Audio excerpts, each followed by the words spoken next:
लग्नानंतर होईलच प्रेम या मालिकेचा आजचा म्हणजेच 22 ऑक्टोबरचा भाग तुम्ही ऐकत आहात प्रेक्षकांनो। आज पाडव्याच्या तुम्हा सगळ्यांना खूप खूप शुभेच्छा।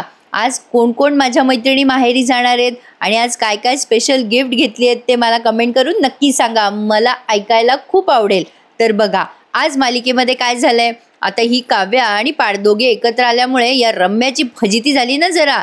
आता बघा सुरुवातीला जरा इमोशनल दाखवलं त्यांनी, म्हणजे आता मानिनी नेहमीप्रमाणे काव्याची माफी मागायला लागते, म्हणजे आधी वाटेल तसं वागते आणि मग माफी मागते। काव्या म्हणते काकू हे स्वप्न तर नाहीये ना। मानिनी म्हणते असं काय म्हणते सगळं काव्या, स्वप्न नाहीये हे। मग काव्या म्हणते काकू तुम्ही तर पार्थपासून मला दूर लोटलत ना। मानिनी म्हणते पण मीच घेऊन चालले ना पार्थकडे तुला।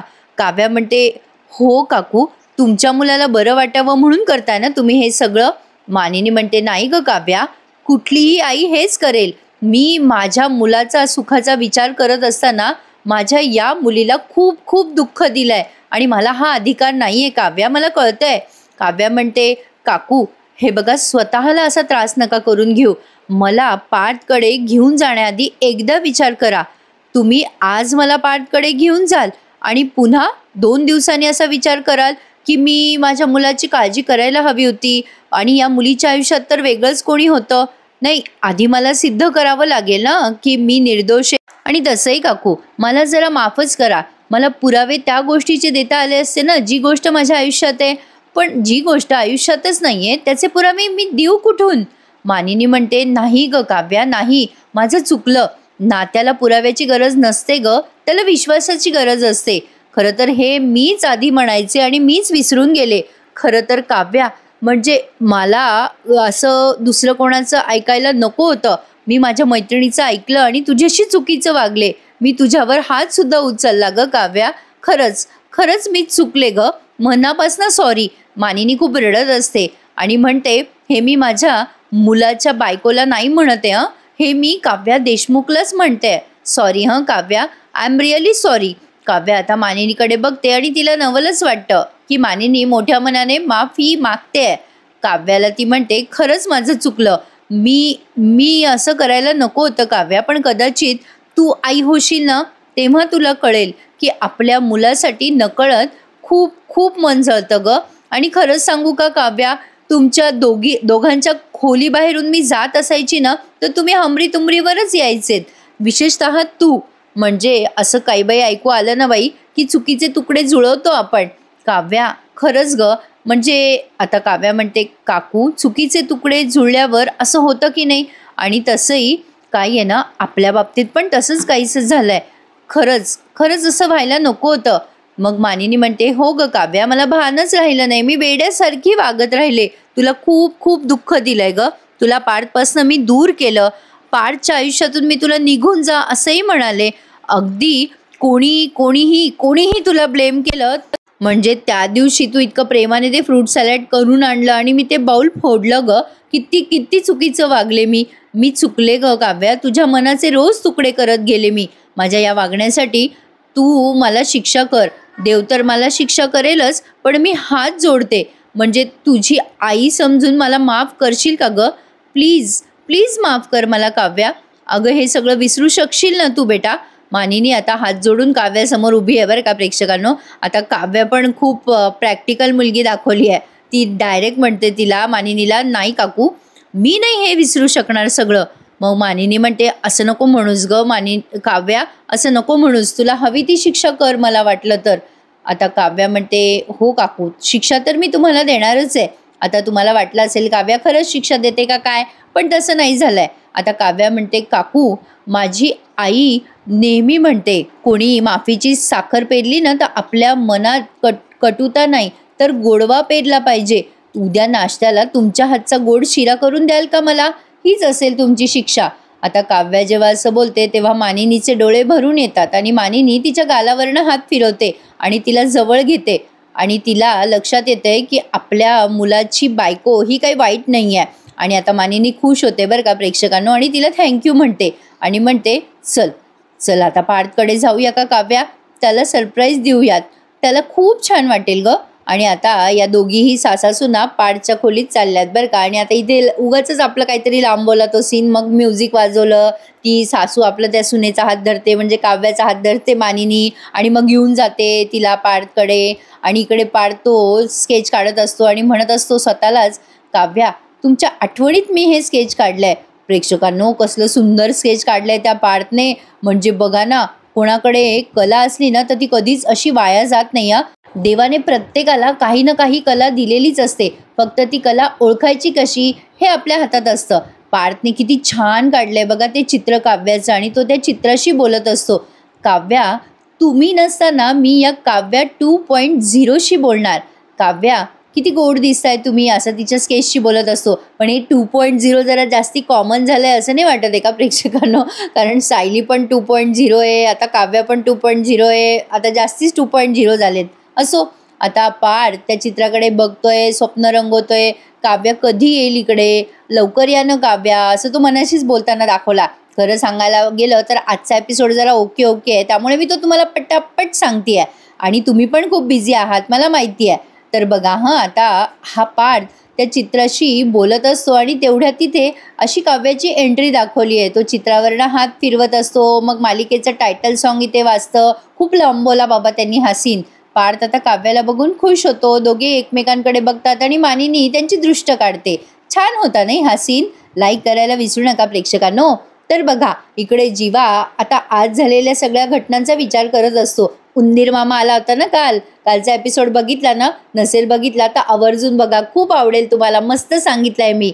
आता त्या उंदीर मामाची आठवण होते जीवाला आणि तो मनातल्या मनात खुदकन हसतो. आणि तेवढ्यात त्याला या भास्करने फोन केला. भास्कर दारू पिऊन उगाच जीवाला टाईट मारत असतो बरं का प्रेक्षकांनो, आणि म्हणत असतो, काय रे जीवा कुठे गेली रे तुझी मस्ती? नाही, हात उचललास ना माझ्यावर, आता बघ तुला हात नाही पसरायला लावले ना तर बघच नावाचा भास्कर नाही. जीवा म्हणतो, चल गेला रे उडत भास्कर. आता तो हसतो भास्कर आणि म्हणतो, गेला उडत? काय रे भास्कर काका, ओ भास्कर काका असं म्हणत होता ना, अवकातीवर उतरला नाही का? काय रे जीवा, आता फक्त 6 दिवस राहिलेत. आजचा दिवस तर गेलाच, आता पुढचे दिवसही जातील. जीवा म्हणतो, जातील ना जातील, 6 दिवसही जातील आणि तुझ्या हातनं जागा पण जाईल रे. आता भास्कर म्हणतो, अच्छा ती जागा तू परत घेणार आहे का रे? नाही, ती जागा परत घ्यायला काय चोऱ्या माऱ्या करणार का रे? जीवा म्हणतो, अरे चोरी करायची सवय तुला आहे रे भास्कर, म्हणून तर तू माझी आयडिया चोरलीस. हिऱ्याची पारख फक्त जवाहिरालाच असते रे. अरे अशा हजार आयडिया पैदा करू शकतो मी. अरे ती आयडिया तुला माझ्याकडनं भीक आहे, भीक, चल घेऊन जा चल. भास्कर आता ओरडतो आणि म्हणतो, ए भीक कोणाला देतो रे? जीवा म्हणतो, ए म्हाताऱ्या कळलं का? अरे केस तुझे पिकलेत रे, एका पैशाची अक्कल नाही रे तुला. त्यावरती भास्कर म्हणतो, ए जीवा अरे अक्कल तुला नाहीये रे. जेव्हा मी तुझी सही घेतली ना तेव्हा एका पेपरच्या मागे दुसरा पेपर चिटकवला होता, हे तू बघितलं पण नाही. तुलाच अक्कल नाही रे जीवा, मला काय शिकवतो? भास्कर आता असं बोलल्यावर जीवा म्हणतो, काय तू फ्रॉड केलास? भास्कर म्हणतो, हो मी फसवलं तुला. बिंडो केस रे तू, बेअक्कले. अरे तुला कोणीही फसवू शकतं रे. जीवा म्हणतो, मला फसवतोस काय? भास्कर म्हणतो, अरे तुला कोणी पण विकून खाईल रे जीवा. जीवा म्हणतो, काय मला कोणी विकून खाईल का मी भाव खाऊन जाईल हे तुला आता येणाऱ्या 6 दिवसात कळेलच रे म्हाताऱ्या. चल चिअर्स असं म्हणतो आणि आता फोन खाली ठेवतो. भास्कर विचार करायला लागतो, अरे चा या जीवाला कसं काय कळलं मी सध्या दारू पितोय म्हणून? आणि तो आता स्वतःच्याच त्या ग्लासकडे बघायला लागतो. आता बघा पुढे काय घडतं. आता जीवाने त्याला दिली आहे धमकी, पण आता हा जीवा येत्या 6 दिवसात काय करेल हे बघणं इंटरेस्टिंग असणार आहे मंडळी. म्हणजे आता थोडेच दिवस शिल्लक आहेत जीवाच्या हातात आणि काय तो आयडियाची कल्पना करून आनंद निवास परत घेईल ते बघूयात. आता तो या भास्करला सुद्धा फसवेल असा एक माझा अंदाज आहे. तुम्हाला काय वाटतं मला कमेंटमध्ये नक्की कळवा. तर बघा आता जीवा विचार करतो, या भास्करला आता खरा धडा शिकवायची वेळ आली आहे. जीवा मनाशीच म्हणत असतो, आता तुझी दारू मी उतरवतो भास्कर, मला फसवलंस ना, आता तुझा डाव तुझ्यावर कसा उलटतो ना ते बघच. आता जीवा इज ऑन. आता मी तुला दाखवतो म्हाताऱ्या कोणाशी पंगा तू घेतलायस. आता जीवामध्ये पुन्हा एकदा बॅक टू त्याचा कॉन्फिडन्स म्हणा, ॲटिट्यूड म्हणा, तो परत आलाय. त्यामुळे आता तो या भास्करला धडा शिकवणारच. इकडे मानिनी आता पार्थला म्हणत असते, पार्थ आणि काव्या दोघेही एकमेकांच्या हातात हात देतात. मानिनी आणि मानिनी ताई या पार्थचा आणि काव्याचा एकमेकांच्या हातात हात देतात आणि म्हणतात, आजपासून काव्या आता याच खोलीत राहणार. पार्थ खुश होऊन म्हणतो, खरंच काव्या तुम्ही या रूममध्ये राहणार? काव्या म्हणते, नाही नाही, या रूममध्ये नाही राहणार मी. काव्या त्याची गंमत करते आणि म्हणते, नाही हो, एका रूममधून दुसऱ्या रूममध्ये ट्रॉलीवर फिरणार. पार्थ म्हणतो, मेरी बिल्ली मेरे कोई म्याऊ. काव्या म्हणते, तुम्ही मला बिल्ली म्हणालात? पार्थ म्हणतो, मग काय, आल्या आल्या फिसकारणं सुरू केलं, म्हणजे तुम्ही या रूममध्ये आलात हे कळलं ना मला. काव्या म्हणते, बघितलं का काकू, तुमच्या मुलाला फिसकारल्याशिवाय कळतच नाही मी या रूममध्ये आली आहे ते. आणि याआधी सुद्धा मी इथे न सांगता अभ्यासाला येऊन बसले होते, तेव्हा पण यांचं असंच चाललं होतं. मला भास होतात का काय.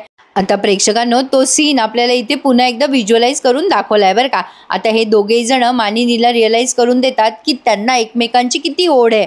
मग आता पार्थ म्हणतो, हो नाही, ही मांजर न सरकन अशी जाते आणि मला कळत पण नाही ग, सांगत पण नाहीत. आता पार्थ असं बोलल्यानंतर काव्या म्हणते, काय चाललंय तुमचं काकूंसमोर? आता पार्थ म्हणतो, सॉरी. मग काव्या म्हणते, आल्या मला फिस करायला लावू नका. मग मानिनी म्हणते, अरे थांबा, तुम्ही दोघं जण तर सुरूच झालात, मी गेल्यानंतर चालू करा काय ते फिस करायचं ते. तेवढ्यात आता पार्थ म्हणतो, अगं आई थांब, तू इथे फार डेंजर प्रकरण आहे, उगाच तू इथे आहे म्हणून जरा शांत आहेत बरं त्या. मानिनी म्हणते, नाही रे बाबा पार्थ, असं नाही आहे. पार्थ, तुझ्यासोबत काव्या आहे ना म्हणून तू सेफ आहेस, म्हणजे माझ्या सत्यवानाची सावित्री आहे ही काव्या. आता जरा जास्ती झालं बरं का कौतुक. पण आता बघा पुढचा प्रोमो पाहिल्यावर तुम्हाला कळेल काय आहे. मानिनी म्हणते, आता दोघेही एकमेकांना असेच जीव लावा हां पोरांनो. पार्थ म्हणतो, नाही पण काव्या या खोलीत कशा आल्या, असा चमत्कार झाला तरी कसा. आता दोघी जणी एकमेकींकडे बघायला लागतात, मानिनी आणि काव्या, कारण तेरी बी चूप आहे आणि मेरी बी चूप आहे या दोघींची. आता काव्या म्हणते, काकू पार्थना ना फारच प्रश्न पडलेत, मी आता जातेच इथून. लगेच पार्थ म्हणतो, अहो कुठे चाललात, थांबा. काव्या आता तिची बॅग घेऊन जात असते, म्हणजे नाटक करते पार्थला चिडवायला. मग आता पार्थ म्हणतो, चला तुमच्या दोघींमधलं युद्ध जे काय होतं ते संपलं ना, सगळ्या गोष्टी सॉल्व्ह झाल्यात, ते बरं झालं. आता ही मानिनी म्हणते, हो रे पार्थ, माझ्याच डोळ्यामध्ये जरा धूळ गेली होती, पण आता सगळं स्वच्छ दिसायला लागलंय मला, आता तसं पुन्हा काही होणार नाही बघ मला. आता लगेच पार्थ म्हणतो, आई थँक्यू सो मच. लगेच मानिनी म्हणते, अरे बाबा, असं बायकोच्या समोर आईला मिठीत घेऊ नये, बायकोला जेलस वाटू शकतं बरं. काही प्रेक्षकांनो, आता लगेच ती काव्या हसायला लागते. मग मानिनी म्हणते, चला पोरांनो येते हं. आता काव्याच्या गालावरनं ती हात फिरवते आणि निघून जाते. आणि मग काय, पार्थ आणि काव्या एकमेकांकडे बघतात आणि मालिकेचं टायटल सॉन्ग सुरू होतं नेहमीप्रमाणे. प्रेक्षकांनो, एक सांगते, नाही म्हणजे या मालिकेचं टायटल सॉन्ग एक का वाजवतात, लग्नानंतर प्रेम सोडून सगळे भांडणं होतात, तमाशा होतात, पण तेवढं काही ते दाखवत नाहीत. असो, काहीतरी आठवलं म्हणून शेअर केलं तुमच्याशी. तर बघा आता पुढे काय घडतं. आता पार्थ आणि काव्या एकमेकांशी संवाद साधायचा प्रयत्न करतात. काव्या आता तिची बॅग अशी हळूच पुढे आणते आणि तिला तिचं ते पेन्सिल स्केच काढलंय ना पार्थने, ते दिसतं. आता ती ते स्केच खूप कौतुकाने बघते आणि म्हणते, अरे बापरे पार्थ देशमुख, हे काय आहे, किती सुंदर चित्र काढलंय तुम्ही माझं, खरंच तुम्ही काढलंय हे चित्र? पार्थ म्हणतो, हो मीच काढलंय हे चित्र. काव्या आधी विचारते, कोणी काढलं हे चित्र? मग पार्थ असं म्हणतो की मीच काढलं ते चित्र. काव्या म्हणते, बापरे तुम्ही देशमुख, तुम्ही काढलं माझं चित्र? पार्थ म्हणतो, मग असं छान काढलं ना, भारतातल्या टॉप 30 आर्किटेक्टपैकी मी एक आहे, एवढं चित्र काढणं तर जमणारच मला. अरे हो की प्रेक्षकांनो, माझ्याही लक्षात आलं नाही. आता काव्या म्हणते, काय सुंदर चित्र काढलं देशमुख, नाक डोळे परफेक्ट जमलेत ना तुम्हाला. पार्थ म्हणतो, आता एवढं तर जमणारच ना काव्या. पार्थ काव्याची गंमत करत म्हणतो, फिसकारणं काढणार होतो मी, पण ते जमलं नाही. काव्या म्हणते, सिरियसली देशमुख, सिरियसली कमाल आहात तुम्ही. एक गोष्ट सांगा मला, हे चित्र तुम्ही का काढलं तो?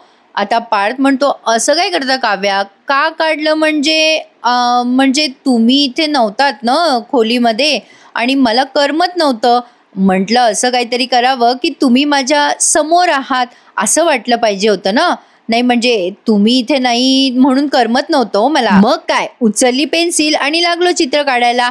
आता ही 2.0 वाली काव्या कशी वाटली तुम्हाला? आवडली ना माझी ही काव्या?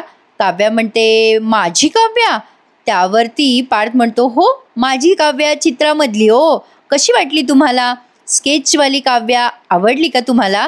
मग काव्या हळूच म्हणते, हो छान आहे, माझ्यापेक्षा गोडच आहे बरं का तुमची काव्या 2.0. आणि आता ती स्माईल करायला लागते आणि पार्थ तिचं स्माईल बघून खुश होतो. आता बघा प्रेक्षकांनो, पार्थ आणि काव्या जसे भांडतात, जीवा आणि मानिनी जसे भांडतात, तसेच हे जीवा आणि नंदिनी जसे भांडतात, तसेच मानिनी आणि त्यांचे मिस्टर म्हणजे विक्रम आता भांडताना दाखवले. आता या भांडणांना दाखवण्याचं एक पर्पज आहे त्यांचं, जे तुम्हाला आता कळेलच हा सीन बघताना. काय झालंय ते बघा. आता मानिनी आणि विक्रम दोघेही त्यांच्या खोलीत असतात. मानिनी म्हणते, काय हो झालं का, आवरलं का? आता विक्रम म्हणतात, माझं नाही तुझं आवरलं का सांग. मग आता मानिनी म्हणते, हो 2 पक्षांमध्ये युती केली बरं मी फायनली. विक्रम म्हणतात, अरे बापरे काय सांगता? नाही आमच्यासारख्यांना काही जमत नाही बाबा, तुमचं कसं अचानक 4 जून जाता बाबा तुम्ही. मानिनी म्हणते, सोडा हो सगळं, तुम्हाला का उशीर झाला आज यायला?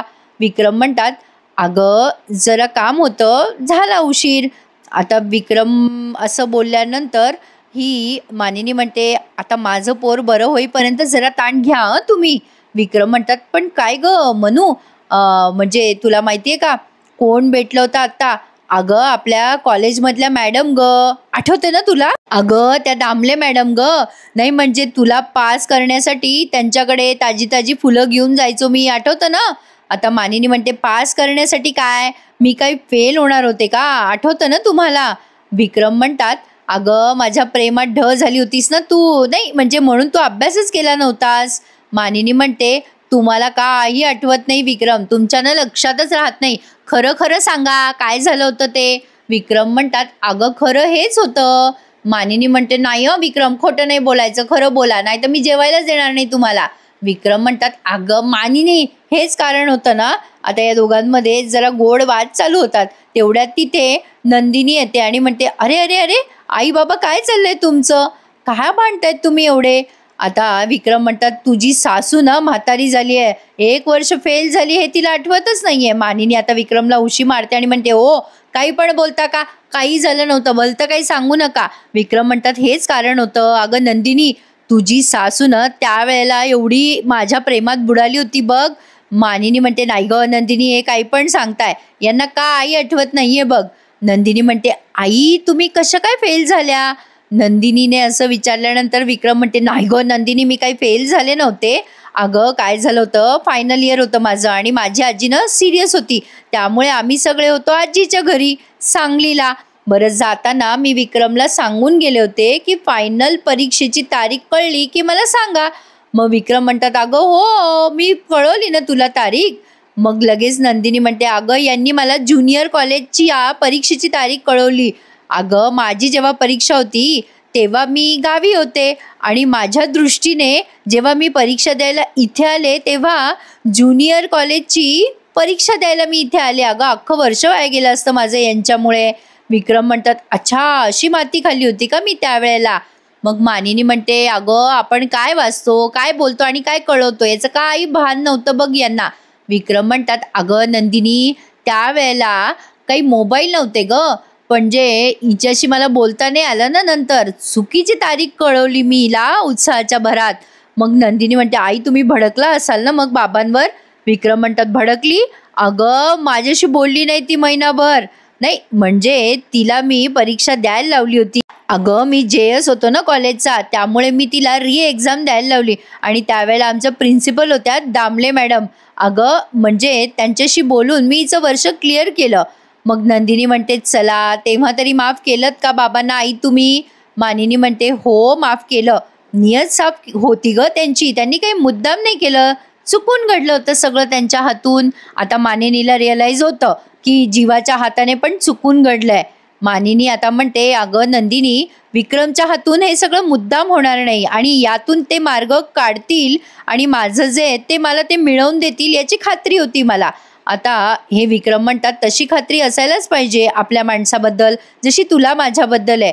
आणि मग मानिनी म्हणते, जशी तुला जीवाबद्दल आहे. आणि नंदिनीला रिअलाइज होतं की आपण जीवाच्या बाबतीत काहीतरी चुकतोय, जीवाला संधी द्यायला हवी आणि एपिसोड इथेच संपून जातो प्रेक्षकांनो. आता पुढच्या प्रोमो त्यांनी दाखवलाय. काव्या म्हणते मी आता माझ्या रूम मध्ये परत आली आहे रम्या. आता रम्या म्हणते तू पाठच्या रूम मधनं बाहेर पडलीस म्हणून ती काव्या तिला असं उत्तर देते. मग आता ही मानिनी पुन्हा तिच्या मैत्रिणीला फोन करते बरं का प्रेक्षकांनो. ती मैत्रीण तिला पुन्हा भडकवते आणि सांगते अगं काव्याला हे सगळं करताना कोणी बघितलंय का, तू असं कसा विश्वास ठेवलास काव्यावर. आणि जीवा आणि काव्या बोलत असताना कोणीतरी त्यांना पुन्हा बघतं. स्वयंपाक प्रेक्षकांनो ही मालिका अशी आहे ना की मालिकेमध्ये नेमका पुढे कोणता ट्विस्ट येणार आहे याचा काही अंदाज येत नाही, कारण मालिकेमध्ये भरपूर कॅरेक्टर आहेत आणि त्यांचे प्रत्येकाचे ईच अँड एव्हरी जणांचे डायलॉग सांगताना दमछाक होते. कधी कधी एखादा लाईक करायला विसरत जाऊ नका हो, तेवढंच मेहनतीला एफर्ट मिळाल्यासारखं वाटतं. चला तर मग आजचा हा पाडवा एन्जॉय करा. कोण कोण काय काय गिफ्ट्स घेणार आहे मला कमेंट सेक्शनमध्ये नक्की कळवा. आणि प्रेक्षकांनो आपल्या चॅनलला आठवण ठेवून सबस्क्राईब करा. आता 1 लाखाचा टप्पा आपण लवकरच पार करणार आहोत आणि दिवाळी झाली की रेग्युलर काही मालिकांचे रिव्ह्यू द्यायचा मी तुम्हाला. चला तर मग मलाही पाडव्याची तयारी करायची आहे. मला कमेंटमध्ये नक्की कळवा तुम्ही काय काय गिफ्ट्स घेतलेत. भेटूयात मंडळी उद्या पुन्हा एकदा लग्नानंतर होईलच प्रेम या मालिकेच्या नवीन रिव्ह्यू मध्ये. तोपर्यंत टेक केअर. धन्यवाद.